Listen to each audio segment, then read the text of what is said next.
Do you enjoy our YouTube content? Do you wish there was more? Well, now there is. Patreon.com/PowerCast Network. There you will find, just starting at $5 a month, more access to podcasts, to shows, to other saves. Check it out today, everybody. That's patreon.com/PowerCast Network.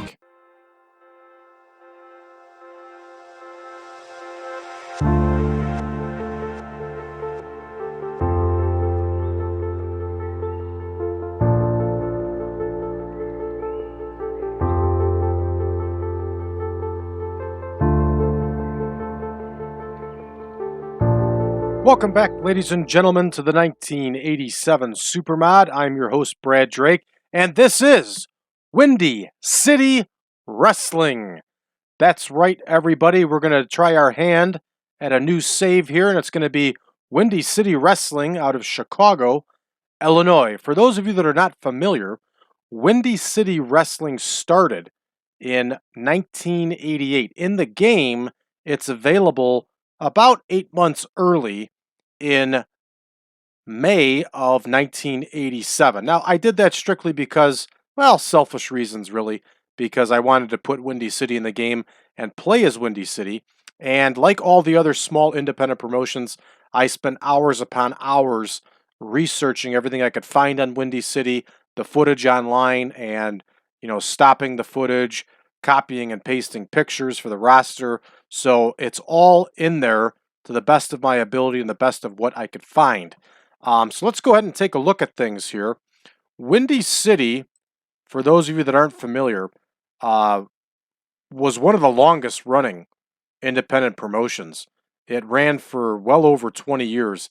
I think they finally shut the door in 2010, so it ran from 1988 until 2010.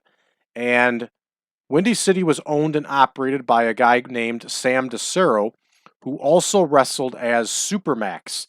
He was part of the Max Brothers with Mad Max, who was also known as Eli the Eliminator, and several other names. Sam DeCero had some crippling back injuries and had to retire, where Mad Max continued wrestling.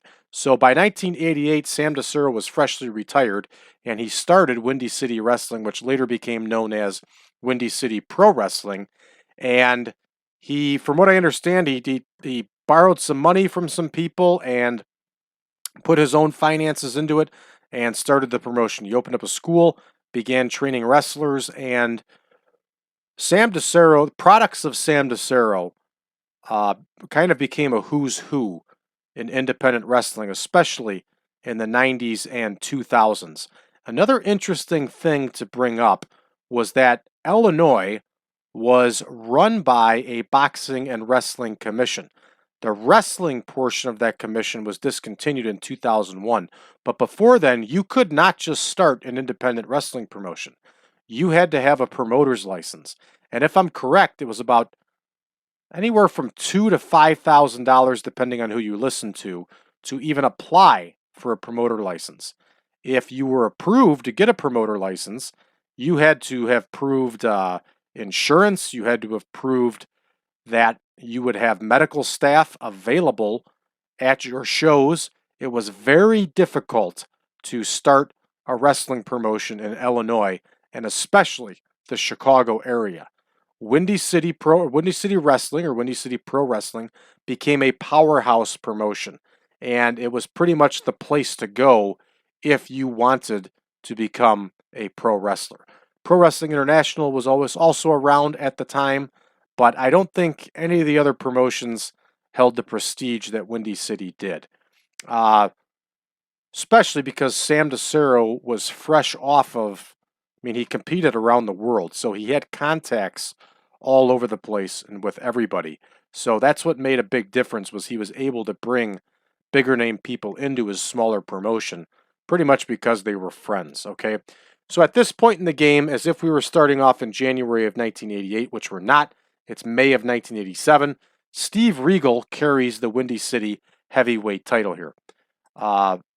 Candy Devine, obviously well-known ladies wrestler.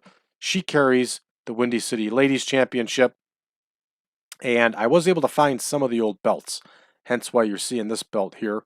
And a tag team called the Terminators was the tag team champions at this point. And I see we have an error there with Terminator Rigs 2. So I'll have to make an adjustment there. And I'll put that on a notepad right now so I don't forget.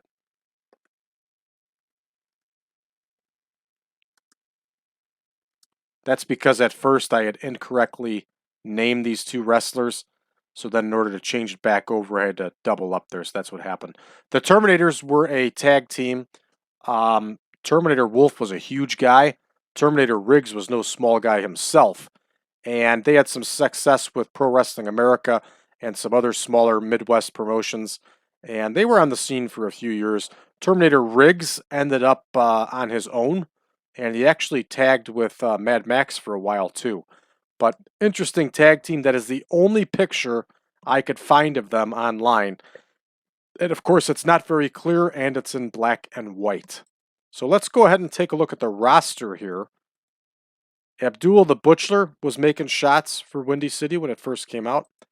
Bam Bam Bigelow was making shots for Windy City. Bill Robinette, he was a nightclub manager, and he had a presence about him. He was a really good manager. He would do backstage interviews, and he was known affectionately by the wrestlers as Mr. Bill.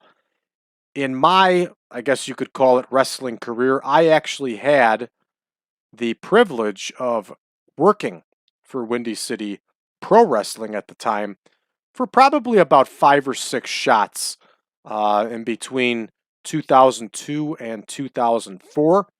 I was invited by a wrestler by the name of Terry Allen to come in and do some ring announcing for them, and it was an honor to do so. I actually got to work with Bill Robinette a little bit. Very nice guy. Taught me a few things. Actually bailed me out when my microphone stopped working in the middle of a battle royal. But that's a whole story for another time. But it was always a privilege and an honor to work for Windy City because it was run so professionally. I mean, it was almost like taking a step back in a time machine and seeing when wrestling was treated seriously. As I said before, in 2001, the commission fell in Illinois, and then anybody and everybody could run shows. So that mystique of pro wrestling and that level of professionalism vanished in the Chicago area. So it was cool getting the chance to work for Windy City and still seeing things run the right way. Through his AWA connections, Sam DeCero brought in Buddy Rose and Doug Summers, the tag team. He also had this tag team. You know what? We'll go over these tag teams at another time. Obviously, we talked about Candy Devine. He had some young wrestlers there like this Cody Hunter. Debbie Combs was making Windy City appearances. Dennis Condrey, Randy Rose, Despina Montagas. Some big names here. The Windy City Dream Team, Eddie Strong and Lance Allen. They had Frank Melson. Frank Melson was a huge obese dude who could actually move. He was not bad at all, very Crusher Blackwell like, and he ended up holding the Windy City Heavyweight Championship a few times. Then there was Hurricane Smith that was even taller than Frank Melson, and Hurricane Smith did like this biker gimmick. He was a pretty bad dude. He had this really cool feud with Frank Melson. From what I understand, in the early 90s, Hurricane Smith quit wrestling and he became the police chief of Sublet, Illinois, believe it or not. So if you actually look him up online, you can see there's an article about him online. Look his name up on Google. He actually did a match a few years ago, his last match. They had some young, Windy City had some really young, good tag teams here. And we'll talk about Jimmy Holiday and Mike Summers in a bit. Johnny Stewart was cutting his teeth with Windy City. For those of you that are independent wrestling fans, especially from the 80s and early 90s, Johnny Stewart was the real deal. Guy looked like $1 million, was really good on the microphone. From what I understand, he became a pretty good trainer. The Texas Hangmen were making shots in Windy City. Larry Cameron, I think everybody's heard of Larry Cameron, was a big, powerful, nasty dude and did some time in Stampede. He was making shots for Windy City. There's Mad Max, also known as Eli the Eliminator. He was making shots there. Mick Karch was doing some play-by-play and commentary for Windy City. I can't really narrow down exactly what time frame that Mick Karch was with them, but I put him in the game for gameplay purposes. Mr. Nitty, big dude, was managing a tag team, and we'll go over that one. We've talked about Andy Austin before. She cut her teeth with Windy City. Pancho Oliva was a rookie when Windy City first entered the scene. He had some matches. Believe it or not, Paul Heyman had a big hand with Windy City in the early days and was actually a booker for Windy City.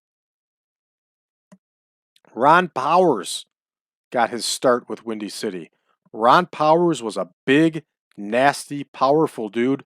Watch some videos on YouTube of Ron Powers in WCW in the mid to late 90s. Big dude, looked like $1 million. I'm surprised he didn't go further than he did because he was a talented guy. There, of course, is Sam DeCero himself. Sonny Rogers was helping train people with Windy City. Uh, you know, I could talk about Sonny Rogers for a long time. There was an independent promotion in Chicago, in the Chicago area called Pro Championship Wrestling, and Sonny Rogers was heavily involved with them in the early 2000s. This is after he left Windy City, and what a class act. Sonny Rogers was such a nice guy and was always willing to give you pointers. I was lucky to work with him uh, quite a few times with PCW. They brought me in to do some announcing commentary and stuff like that for them. And Sonny was just a classy guy, and he never forgot your name. So let's see, in '87 here, Sonny's 35 already. He'd spent time with PWI. He'd spent time with the AWA. Sonny Rogers was the real deal. Of course, we talked about Mr. Electricity, Steve Regal, a friend to Sam DeCero. He came in. He was the first Windy City heavyweight champion. Stormy Apollo was a rookie wrestler when Windy City first started. The guy had a pretty good look. Silly name, but a pretty good look. And we're going to fix this Terminator Riggs business right now. All right, got that one fixed. Mighty Thor, big jacked up dude. Not much in the way for wrestling talent, but he was with Windy City in the early days. All right, here's the Zebra Kid. Kevin Clayton. That was his name, yeah. Ring name, but his real name was Kevin Clark. Kevin Clark passed away a few years ago. I think he was in his late 60s, maybe even his early 70s. So I'm pretty sure I got his age right here. You want to talk about a wrestler? Zebra Kid was the real deal, everybody. He was the real deal.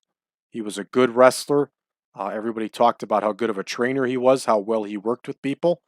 His nickname was Zeb, and I've never heard anybody say a bad word about Zeb. And he was an integral part of Windy City in the early days. Tokyo Bullet number 1 and 2 were a tag team. Tokyo Bullet number 1 was Frankie DeFalco, who was in the AWA at the time, used mostly as enhancement talent, AWA and WWF. They put him under a hood in Windy City, and he was Tokyo Bullet number 1. And his partner was Johnny Mercedes as Tokyo Bullet number 2. Johnny Mercedes did this greasy heel manager gimmick later on, but in the early days of Windy City, he was under the hood. And of course, he would wrestle as Johnny Mercedes also. That was the advantage of being under a hood. You could do both. That's difficult to do in this game. And Tolos the Greek was willing to do some enhancement matches for Windy City in the early days, and he was a good hand. All right, let's take a look at our tag teams here. There, of course, is Rose and Summers. Johnny Stewart and Sonny Rogers partnered up, and they were known as the Beach Boys. Good team. The Golden Boys, there you go, Mike Summers, Jimmy Holiday. Jimmy Holiday is pretty much a rookie at this point. Mike Summers had been around for a year or two. Mike Summers was doing some work in the West 4 Wrestling Alliance up in Canada. He was also working for PWI. Mike Summers was a good wrestler. Jimmy Holiday was good too. They had a good look. Of course, there's the original Midnight Express, also known as the Midnight Express. And obviously, Sam DeCero knew them and brought them in. We talked about the Terminators. The Texas Hangmen, of course, were cutting their teeth. Both very young guys with Windy City. There's the Tokyo Bullets right there. And there's Buster and Ice, the Untouchables. All right, this Ice guy, right? Buster was a smaller wrestler. And by smaller, by 80s terms, he was probably 220 pounds. Ice, I watched a video of a tag match. And it was Buster and Ice versus Jim Neidhart and Mad Max. And Ice was bigger than the Anvil. He was a big dude, a powerful dude. And last but not least, we got the Windy City Dream Team. I have not been able to figure out if Lance Allen and Eddie Strong were brothers or if they were cousins or what they were, but they were two big, jacked up dudes. And Lance Allen actually ended up doing some work for WCW years later. And I'm not really sure what happened to Eddie Strong. I really don't know too much about these two. I know that they were at a reunion, Midwest Wrestling reunion, not too long ago. They still both look great. They took a picture together, still wearing the do-rags. But unfortunately, that's about all I know. What I've seen of them is they were a good young team. They were good. So that's what we're looking at here, everybody, for Windy City Wrestling, and we're going to start doing a little save on them and see how it goes. And here's the other thing. They had Windy City was one of the first independent promotions who eventually did weight classes. Yeah, they actually had weight classes. It was kind of cool. So let's take a look at the retired titles. They ended up having a lightweight champion. They ended up having a middleweight. They kept their heavyweight title, but it actually ended up becoming a secondary title to the league champion. They ended up having a league champion in 1993. And I did the research here and put the titles and the years they were introduced. They also had a bare knuckles title when, of course, hardcore style wrestling became popular in the late 90s. So I may, in this save, bring in the lightweight title a little early, but I may not. We got a lot of work to do on this promotion. There's not a whole lot of money. There's obviously the initial $250,000, but there's also a training facility that we have to take care of. Here's our events. We're just doing one weekly event in the studio. And for those of you that don't know, Windy City did have a studio. They had a fully functional training facility and a studio that they were filming television out of. And talking with old Windy City wrestlers, they used to do like 4 to 6 weeks worth of television at a time. It was a cool look. Watch the shows online. Their studio looked great. I'm telling you, Sam DeCero ran a top-notch product, and this was a serious wrestling promotion. And from what I understand, he always did very well financially. Windy City, I hope someday somebody does a full-on documentary about them because it does deserve the respect of wrestling fans because it was around for a long time. It was highly successful, and that story needs to be told. And there were so many big-time wrestlers that were products of the Windy City on the independent scene, and some still even wrestling today. And it's a cool story. So hopefully we can do Windy City some respect here by running this game, and we can have some fun too. I put in the real Windy City shows. Windy City, of course, like a lot of independents, was only running, quarterly or every couple months. They were doing studio shows, and it was pretty much just their way to get their guys work. So the shows are plugged in here. The studio show is in there, and we're going to have some fun with this save. So thanks everybody for tuning in. If you haven't done so already, please hit that subscribe button, and below, tell us what brought you here. We're happy to have you, and chat with us. Let us know what's going on. Make sure to please give this video a like if you like it, and feel free to share it with your friends. Sharing is caring, and caring on YouTube is growing. Also, you can join us on social media, facebook.com/groups/1987 Supermod. You can also check out the Powercast Network, which is facebook.com/Powercast Network. You can also find us on Reddit. under TEW 2020 Friends. Last but not least, if you would like version 9 of the Supermod, go to braddrake.net, drop me a line, and I'll be more than happy to send you over a link to the database and the picture pack. That's it, everybody. We'll see you tomorrow.